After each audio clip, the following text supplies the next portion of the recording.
All right, let's jump right into today's explainer. We're going to break down how a truly bizarre internet meme somehow became a massive headache for the Indian government. And then we're going to completely shift gears and zoom way out to a high-stakes geopolitical scramble currently unfolding on the freezing edge of the world. It's a really fascinating look at how rapidly our global systems are shifting right now, both from the ground up and from the top down.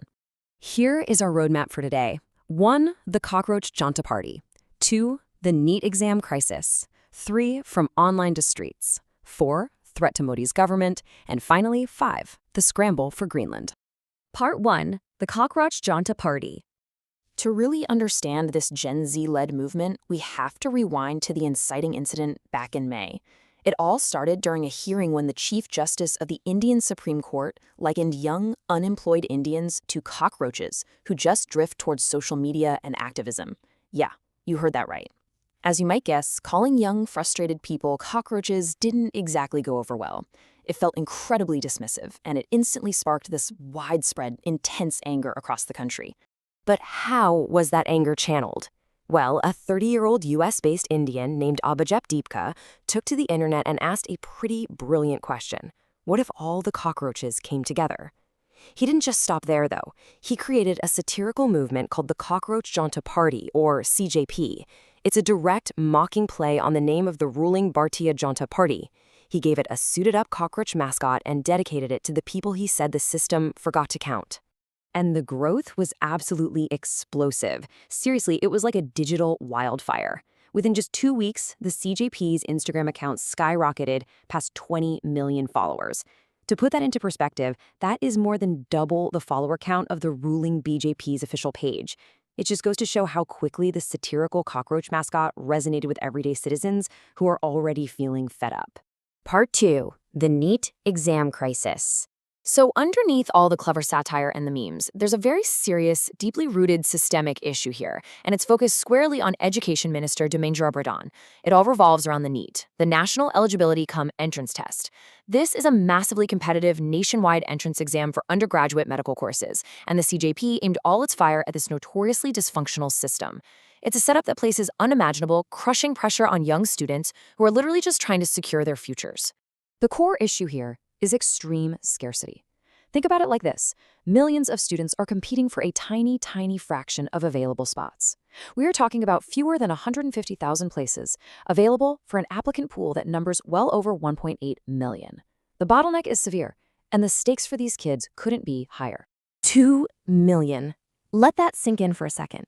That is the staggering number of people who prepared, stressed out, and ultimately sat for this life-altering exam in May, only for the entire thing to be unceremoniously scrapped. Scrapping the test immediately triggered a cascading series of failures. First, word got out that question papers had been leaked. That obviously led to the exams being canceled and rescheduled. But then came alleged marking irregularities. And ultimately, tragically, this all culminated in reports of over a dozen student suicides. You can really see how this chain of events pushed youth frustration past the breaking point. It was no longer just about a bad joke from a judge. It was about a broken system that was costing lives. Part 3. From online to streets. It really didn't take long for that digital frustration to spill over into the real world. By early June, physical protests kicked off in New Delhi, with the CJP founder actually returning to India to help organize. Then, on June 28th, well-known educator Sonam Wangchuk began a hunger strike, which brought massive visibility to the cause.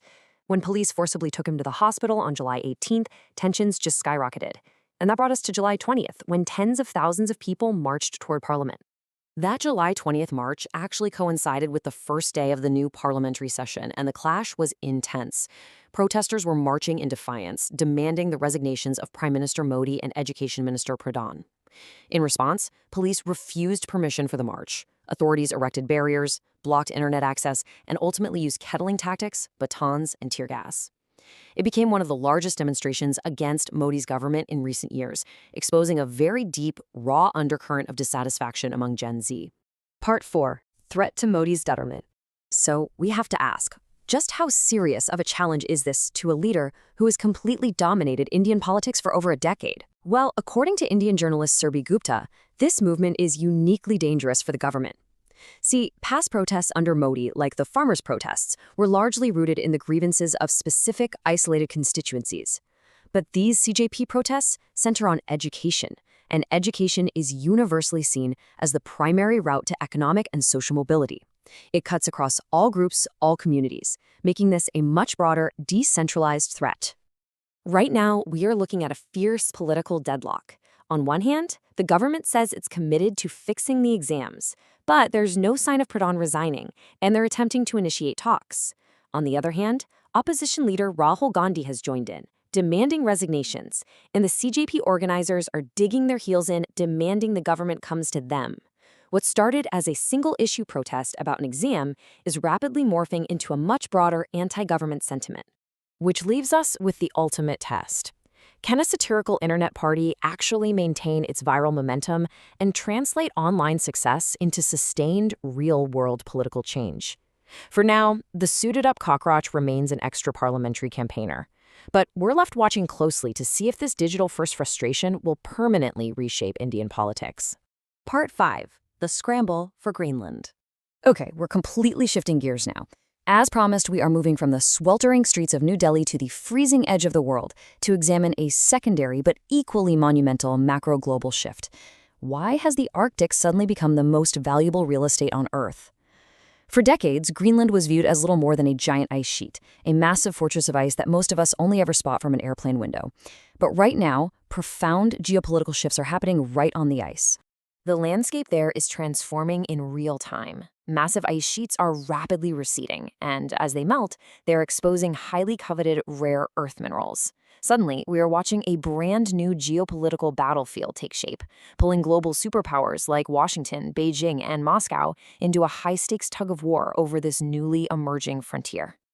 Our source material actually takes us directly to these glaciers to document this firsthand. They are out there hiking past melting icebergs and literally uncovering the rusting remnants of secret military projects just abandoned in the snow. It is a really stark visual reminder of how this remote island is essentially ground zero for our changing climate and the resulting resource rush. And that brings us to our final thought for today. Whether it's a viral, cockroach-themed meme threatening a political dynasty in the world's most populous democracy, or melting ice reshaping global superpower dynamics in the Arctic, these stories prove one very clear thing. The systems we rely on are changing, and they're changing fast. So as these grassroots and geopolitical movements continue to evolve, what will you be paying attention to next? Thanks for joining me for this explainer, and I'll see you next time.